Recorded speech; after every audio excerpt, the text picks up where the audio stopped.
Welcome to McPlum, simple solutions served daily. You have Plex installed and your files organized. Now start the library creation. First, open the Plex web UI on the server and click Add Library. Choose the correct library type, movies, TV shows, music, because metadata and scanning differ by type. Then assign a language and advanced agent if needed.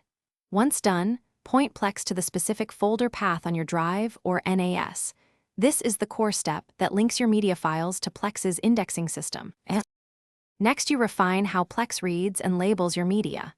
You want the right agent, Plex Movie for films, the TVDB for shows, because it determines metadata matches. You should enable local assets if you keep custom posters or subtitles, and set preferred language to avoid wrong titles.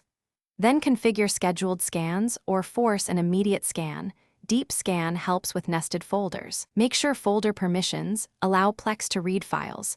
Otherwise, finish by running a full library scan and spot check several items to confirm correct metadata and playback. If items are mismatched, use match or edit metadata manually, or rename files using recommended naming conventions so agents can find correct data.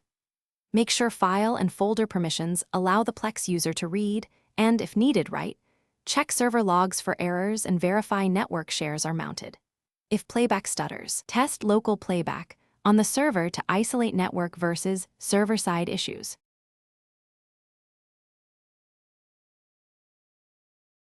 Thanks for watching. Stay juicy and subscribe.